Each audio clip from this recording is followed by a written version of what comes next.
Bienvenue sur le Mistral Social Club. Aujourd'hui, une nouvelle chronique de Sabine, notre rendez-vous littéraire bimensuel. Bonjour Sabine. Bonjour Antoine. Alors, comme ça, vous êtes partie en Thaïlande ? Effectivement Antoine, j'ai fait un très beau voyage grâce au roman de Damien Guichardon, Meurtre à l'ambassade.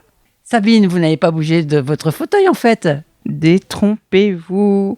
L'enquête que propose ce jeune auteur de notre région m'a transporté au cœur du royaume de Siam.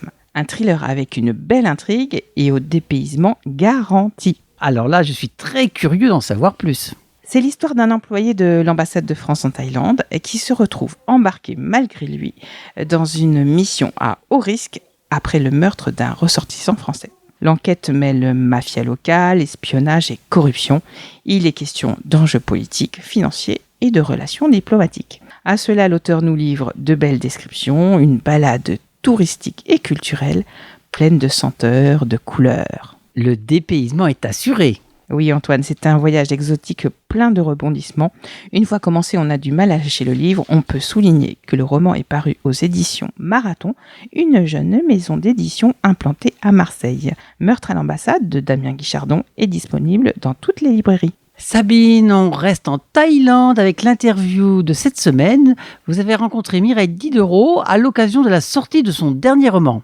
Bonjour Mireille. Bonjour Sabine. Alors Mireille, en quelques mots, est-ce que vous pourriez vous présenter au lecteur ? Donc je suis provençale, je suis née à Salon, mais en fait ces dernières années j'étais expatriée en Thaïlande.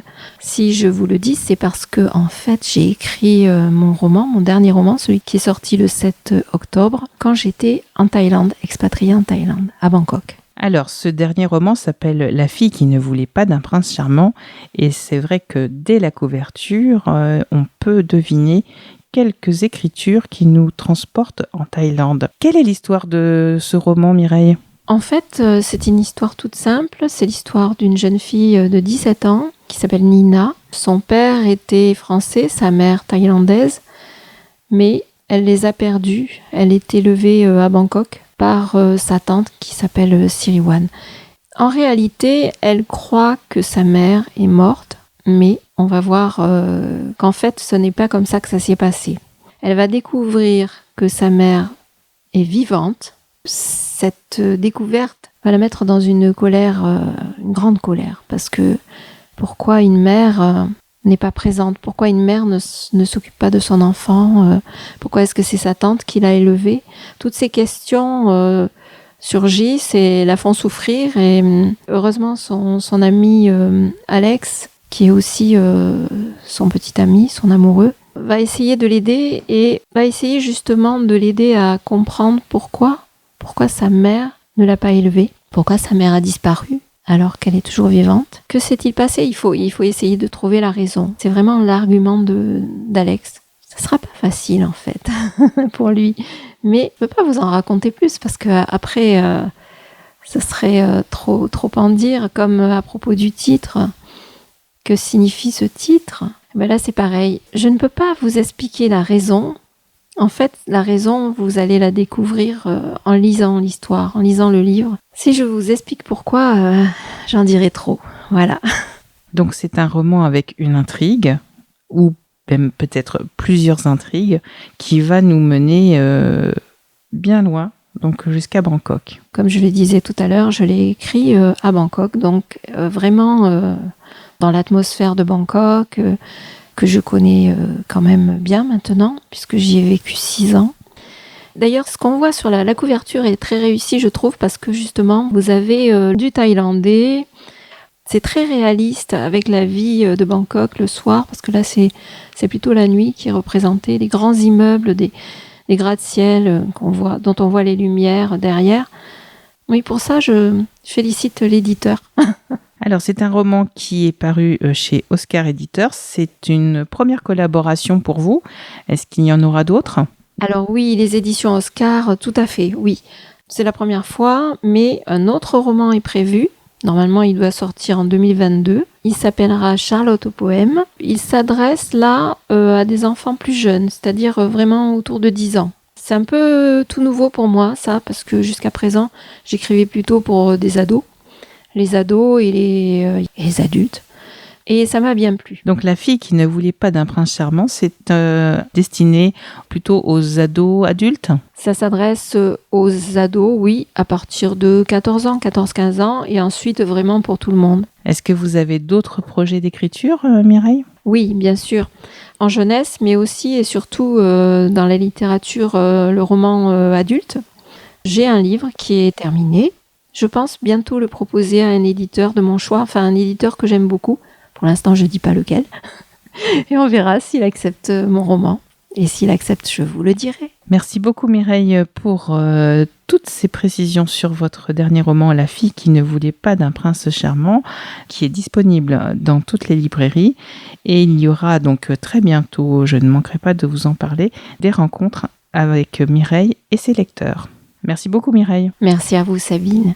Sabine, quelle initiative littéraire a retenu votre attention cette semaine? J'ai 2 actions solidaires à vous proposer pour remplir vos étagères et offrir un petit plus à ceux qui en ont besoin. Tout d'abord, les éditions Pocket et Bibliothèques sans frontières s'associent pour lancer l'opération Mes plus belles rencontres. Jusqu'au 31 décembre, en achetant 2 livres Pocket, un livre est donné à Bibliothèques sans frontières pour l'un de ces projets solidaires. Et puis, comme chaque année, les éditions Pocket proposent le recueil de nouvelles Très à table. L'édition 2022 a pour thématique les meilleurs souvenirs de vacances. L'occasion de retrouver vos auteurs préférés, tels Alexandra Lapierre, Agnès Martin-Lugan, Romain Partolas, Tatiana Doronet, Jean-Paul Dubois ou encore Leila Slimani. Pour rappel, un livre acheté, c'est 4 repas distribués pour les Restos du Cœur. Sabine, dans l'actualité du moment, qu'avez-vous retenu? Vous savez que je suis fan de polar et la 17e édition du Festival du Polar de Villeneuve-les-Avignon se tiendra du 12 au 14 novembre.